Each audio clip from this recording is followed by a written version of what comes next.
नमस्कार, capital TV Uttar Pradesh देख रहे हैं। मैं हूं आपके साथ शिवानी रतूड़ी। उत्तर प्रदेश की राजनीति हमेशा से बेहद दिलचस्प और अप्रत्याशित रही। 2024 के लोकसभा चुनाव में समाजवादी पार्टी ने पीडीए यानी कि पिछड़ा दलित अल्पसंख्यक का फॉर्मूला अपनाकर कांग्रेस के साथ गठबंधन करके यूपी में ऐतिहासिक सफलता हासिल की। सपा प्रमुख अखिलेश यादव इस समय बेहद उत्साहित हैं और वो 27 के विधानसभा चुनावों के जरिए अपने सियासी वनवास को खत्म करने का ताना बाना बुन रहे हैं। लेकिन पार्टी के शीर्ष स्तर पर जहां एकजुटता और जश्न का माहौल है, वहीं जमीन पर पश्चिमी उत्तर प्रदेश के मुरादाबाद, संभल, रामपुर और कैराना जैसे जिलों में पार्टी के अंदर एक अलग ही शहमात का खेल चल रहा है। ये खेल सिर्फ किसी सीट पर कब्जे का नहीं, बल्कि मुरादाबाद और आसपास के क्षेत्रों के पश्चिमी इलाके के सियासत पर अपना वर्चस्व जमाने की लड़ाई देखने को मिल रही है। क्या कुछ चल रहा है समाजवादी के अंदर, कैसे दो गुट बढ़ गए हैं, आइए जानते हैं विस्तार से। इस समय उत्तर प्रदेश की सपा राजनीति में दो विवाद चल रहे हैं। मुरादाबाद में वर्चस्व की जंग, जहां बिजनौर से आई सपा सांसद की रुचि वीरा एक के बाद एक सपा के कद्दावर मुस्लिम नेताओं को राजनीतिक रूप से किनारे लगा रही, जिसे राजनीतिक पंडित मुस्लिम विकेट गिराना कह रहे हैं। सपा के अंदर वहीं दूसरी ओर हिंदू बनाम मुस्लिम नेताओं का बढ़ता असंतोष।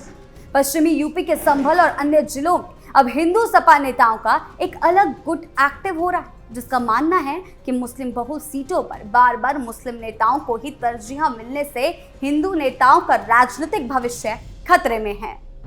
मुरादाबाद से शुरू हुई जंग, रुचि वीरा ने कैसे गिराए विकेट।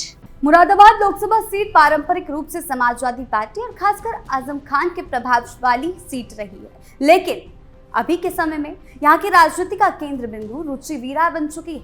रुचि वीरा ने बिजनौर से आती, वो वहां से विधायक भी रह चुकी है, लेकिन जब उन्होंने मुरादाबाद को अपनी कर्म भूमि बनाया तो उन्होंने मुरादाबाद के स्थापित और कद्दावर नेताओं के समीकरण बिगाड़ दिए। इसका पहला शिकार हुए डॉक्टर एसटी हसन। जी हाँ, मुरादाबाद की सियासत में डॉक्टर एसटी हसन एक बड़ा और सम्मानित चेहरा रहे हैं। उन्होंने कभी सपा के कद्दावर नेता आजम खान की उंगली पकड़कर राजनीति सीखी। पहले मुरादाबाद के मेयर बने और फिर 2019 में सपा के टिकट पर सांसद चुने गए। पहला शिकार डॉक्टर एसटी हसन, पूर्व सांसद। 2024 के लोकसभा चुनाव में अखिलेश यादव ने एसटी हसन का टिकट फाइनल कर दिया था। हसन साहब ने अपना नामांकन भी दाखिल कर दिया और चुनाव प्रचार में जुट गए, लेकिन ऐन वक्त पर पासा पलट गया। और वो क्यों पलटा और वो क्यों कटा? आजम खान का फैक्टर। रामपुर सीट से अखिलेश यादव ने आजम खान की मर्जी के खिलाफ मौलाना मोहिबुल्लाह नदवी को टिकट दे दिया, जिससे आजम खान बेहद नाराज हो गए। आजम खान को मनाने के लिए अखिलेश यादव ने मुरादाबाद सीट पर समझौता किया। आजम खान के कोटे से रुचि वीरा को मुरादाबाद का टिकट थमा दिया गया। नतीजा क्या हुआ? एसटी हसन को अपना नामांकन वापस लेना पड़ा। रुचि वीरा ने भारी मतों से चुनाव जीता, मुरादाबाद की सांसद बन गई। ये एसटी हसन के रूप में रुचि वीरा द्वारा गिराया गया पहला बड़ा विकेट था। कमाल अख्तर, विधायक और पूर्व मुख्य सचेतक। वहीं एसटी हसन को किनारे लगाने के बाद रुचि वीरा का सामना मुरादाबाद के एक और दिग्गज नेता कमाल अख्तर से हुआ। कमाल अख्तर सपा के बेहद सीनियर नेता हैं। वो राज्यसभा सांसद, यूपी सरकार में मंत्री और विधानसभा में चीफ व्हिप रह चुके हैं। वो मुलायम सिंह यादव से लेकर अखिलेश यादव के बेहद करीबी माने जाते हैं। 2022 में वो अमरोहा की हसनपुर सीट छोड़कर मुरादाबाद की कांट विधानसभा सीट से विधायक बने। अदावत की शुरुआत कहां से हुई? कमाल अख्तर भी आजम खान के ही खेमे से आते हैं, लेकिन मुरादाबाद की राजनीति पर वो रुचि वीरा के बढ़ते दबदबे को स्वीकार नहीं कर पा रहे थे। यहाँ पर मुरादाबाद में सपा की तरफ से पीडीए चौपाल का आयोजन किया गया, यानी कि कार्यक्रम रखा गया। उस बीच इस कार्यक्रम के पोस्टरों और बैनरों से स्थानीय सांसद यानी कि रुचि वीरा की फोटो गायब थी और ना ही उन्हें इन्विटेशन दिया गया, जिसके बाद रुचि वीरा कमाल अख्तर से काफी ज्यादा नाराज नजर आई। रुचि वीरा ने इसे अपने आत्मसम्मान पर चोट माना और इसकी शिकायत सीधा अखिलेश यादव से कर दी। लखनऊ की बैठक और कमाल अख्तर का इस्तीफा। 25 जून को अखिलेश यादव ने रुचि वीरा और कमाल अख्तर दोनों को लखनऊ बुलाया। बैठक में दोनों नेताओं के बीच तीखी बहस हुई। रुचि वीरा को उनके मजबूत जनाधार और आजम खान के समर्थन का फायदा मिला। इसके बाद अखिलेश यादव ने कमाल अख्तर को विधानसभा के मुख्य सचेतक यानी कि चीफ व्हिप पद से हटने का फरमान सुना दिया। कमाल अख्तर ने विधानसभा अध्यक्ष को अपना इस्तीफा सौंप दिया। हालांकि उन्होंने इसे रूटीन प्रक्रिया बताया, लेकिन राजनीतिक गलियारों में साफ है कि रुचि वीरा के सामने कमाल अख्तर को झुकना पड़ा। यूसुफ अंसारी पर मंडराता खतरा। वहीं मुरादाबाद के 2 बड़े मुस्लिम विकेट गिराने के बाद अब रुचि वीरा का अगला मकसद 2027 का विधानसभा चुनाव है। सपा नेताओं के अनुसार रुचि वीरा मुरादाबाद की शहर विधानसभा सीट से अपनी बेटी स्वाति वीरा को चुनाव लड़ाना चाहते हैं। स्वाति वीरा पहले बिजनौर में जिला पंचायत और नगर पालिका का चुनाव लड़ चुकी हैं और इसी के चलते अब रुचि वीरा ने अपना तीसरा विकेट भी चुन लिया है। मुरादाबाद सीट से सपा के नेता यूसुफ अंसारी 2012 में विधायक रहे। हालांकि वो पिछले 2 चुनाव हार चुके हैं, लेकिन वो 2027 में तीसरी बार किस्मत आजमाने की तैयारी कर रहे हैं। लेकिन रुचि वीरा मुरादाबाद शहर सीट पर वैश्य मुस्लिम समीकरण के भरोसे अपनी बेटी का दावा ठोक रही है, क्योंकि रुचि वीरा खुद वैश्य समाज से आती है और सपा के टिकट पर उन्हें मुस्लिम समाज का भी बड़ा समर्थन हासिल, इसीलिए वो इस सीट को अपनी बेटी के लिए सबसे सुरक्षित सीट मान रही हैं। अगर स्वाति वीरा को टिकट मिलता है तो यूसुफ अंसारी का पट्टा कटना तय है, जो मुरादाबाद में तीसरा बड़ा राजनीतिक शिकार होगा रुचि वीरा का।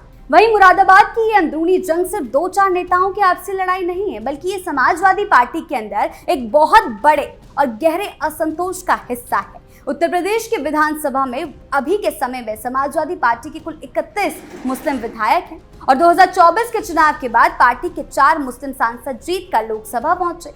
इकरा हसन कैराना से, मोहिबुल्ला नदवी रामपुर से, जियाउर रहमान बर्क संभल से और रुचि वीरा मुरादाबाद से। पश्चिमी उत्तर प्रदेश की इन मुस्लिम बहुल सीटों पर सपा को एक तरफा मुस्लिम वोट मिलते हैं, जिससे पार्टी की जीत सुनिश्चित होती है। लेकिन इसी वजह से अब सपा के अंदर एक नया अंत विरोध पैदा हो गया है, जिसे हिंदू नेताओं की नाराजगी के रूप में देखा जा रहा है। संभल में हिंदू नेताओं का अलग गुट। सपा के अंदर ये चर्चा तेज हो गई है कि पार्टी नेतृत्व मुस्लिम बहुल सीटों पर केवल मुस्लिम चेहरों या फिर चुनिंदा नेताओं को ही तरजीह दे रहा है। इसके कारण पार्टी के पुराने और वफादार हिंदू नेताओं को ऐसा लग रहा है कि उनके राजनीतिक अस्तित्व को नजरअंदाज किया जा रहा है। संभल में बात करें तो संभल में स्वर्गीय शफीकुर रहमान बर्क के पोते जियाउर रहमान बर्क सांसद हैं। वहां भी स्थानीय स्तर पर हिंदू सपा नेताओं का एक अलग गुट एक्टिव होने लगा। इन नेताओं का तर्क है कि अगर हर चुनाव में केवल मुस्लिम नेताओं को ही टिकट और संगठन में बड़े पद मिलेंगे तो हिंदू नेताओं का जमीनी आधार खत्म हो जाएगा। असंतोष की वजह हिंदू सपा नेताओं को डर है कि मुस्लिम बहुल सीटों पर उनकी दावेदारी को ये कहकर खारिज कर दिया जाता है कि यहाँ केवल मुस्लिम ही जीत सकता है। लेकिन जब रुचि वीरा जैसी गैर मुस्लिम नेता मुरादाबाद से जीत कर आती है तो वहाँ के स्थापित मुस्लिम नेताओं को भी हटा देती है, तो अन्य जिलों के हिंदू नेताओं को लगता है कि नेतृत्व का रवैया काफी ज्यादा पक्षपातपूर्ण है। अखिलेश यादव के सामने चुनौती है कई। अखिलेश यादव ने 2024 में पीडीए का नारा दिया था, जिसका मतलब है कि अगड़ों, पिछड़ों, दलितों और अल्पसंख्यकों सबको साथ लेकर चलने का। लेकिन टिकट बंटवारे, सांगठनिक पदों पर मुस्लिम नेताओं के ज्यादा प्रभाव के कारण अब हिंदू नेताओं का एक गुट पार्टी के अंदर ही अपनी आवाज बुलंद करने लगा है। कैराना में बढ़ी खींचतान। वहीं कैराना की बात करें तो कैराना में हसन परिवार, मुनव्वर हसन, तबस्सुम हसन और अब इकरा हसन का दशकों से सियासी दबदबा रहा। इकरा हसन ने 2024 में बेहद आक्रामक और सलीके से चुनाव लड़ा और जीत हासिल की, लेकिन उनकी इस जीत के बाद कैराना और शामली की सपा में अंदरूनी दरारें चौड़ी हो गई। गुट बन रहा है। कैराना लोकसभा में सिर्फ मुस्लिम वोटर नहीं, बल्कि यहाँ जाट, गुर्जर, दलित और सैनी समाज की भी बड़ी आबादी। सपा के कई स्थानीय हिंदुओं और पिछड़े वर्ग के नेता जो सालों से पार्टी के लिए दरी बिछा रहे हैं, उन्हें लगता है कि कैराना की पूरी राजनीति सिर्फ हसन परिवार के इर्द गिर्द सिमट कर रह गई। यानी कि सिर्फ हिंदू नेता या मुस्लिम नेता वर्सेस की लड़ाई नहीं है। सपा के स्थानीय हिंदू नेताओं का मानना है कि टिकट वितरण यानी कि टिकट देने की जो प्रोसेस है, जो प्रक्रिया है, उस पर केवल इकरा हसन और उनके भाई की ही मर्जी चलती है। उसके अलावा शीर्ष नेतृत्व इस मामले में कुछ भी नहीं करते, जिस वजह से 2 गुट बनते हुए नजर आ रहे हैं। रामपुर में फंसा पेच। वहीं रामपुर की बात करें तो रामपुर की गुटबाजी पूरे उत्तर प्रदेश में सबसे ज्यादा तीखी है। रामपुर यानी दशकों तक आजम खान का किला, लेकिन 2024 में अखिलेश यादव ने आजम खान की मर्जी के खिलाफ जाकर दिल्ली के जामा मस्जिद के इमाम मोहिबुल्ला नदवी को टिकट दे दिया। नदवी चुनाव जीत तो गए, लेकिन रामपुर सपा इस समय बारूद के ढेर पर बैठी। आजम खान भले ही जेल में हो, लेकिन रामपुर सपा के स्थानीय संगठन, जिला अध्यक्ष और पुराने कार्यकर्ताओं पर आज भी उनका नियंत्रण है। ये गुट मोहिबुल्लाह नदवी को बाहरी और थोप गया नेता मानता है। वहीं एक गुट नदवी का बना हुआ है। मोहिबुल्लाह नदवी अब सांसद है। रामपुर में अपना खुद का नया कैडर, वफादार गुट तैयार कर रहे हैं। उन्हें अखिलेश यादव का सीधा संरक्षण प्राप्त है। तो ये दिखा रहा है कि दोनों जगह लगभग सिर्फ इतनी बात नहीं है कि हिंदू नेता और मुस्लिम नेताओं के बीच वर्चस्व की लड़ाई है, बल्कि मुस्लिम नेताओं में भी वर्चस्व की लड़ाई चल रही है, जिसे अखिलेश यादव संभाल नहीं पा रहे। कुल मिलाकर पश्चिमी उत्तर प्रदेश में समाजवादी पार्टी की मौजूदा अंदरूनी राजनीति सिर्फ व्यक्तियों की महत्वाकांक्षा का नहीं, बल्कि 2027 के विधानसभा चुनाव से पहले संगठन के अंदर बदलते शक्ति संतुलन की कहानी। मुरादाबाद में रुचि वीरा का बढ़ता प्रभाव, रामपुर में आजम खान और मोहिबुल्लाह नदवी के समर्थकों की खींचतान, कैराना में हसन परिवार के वर्चस्व पर उठते सवाल और संभल में हिंदू नेताओं की बढ़ती बेचैनी, ये सभी संकेत देते हैं कि सपा के सामने सबसे बड़ी चुनौती अब विपक्ष से ज्यादा अपने ही संगठन को संतुलित रखने की है। आपकी इस बारे में क्या राय है? हमें कमेंट सेक्शन में जरूर बताएं। धन्यवाद।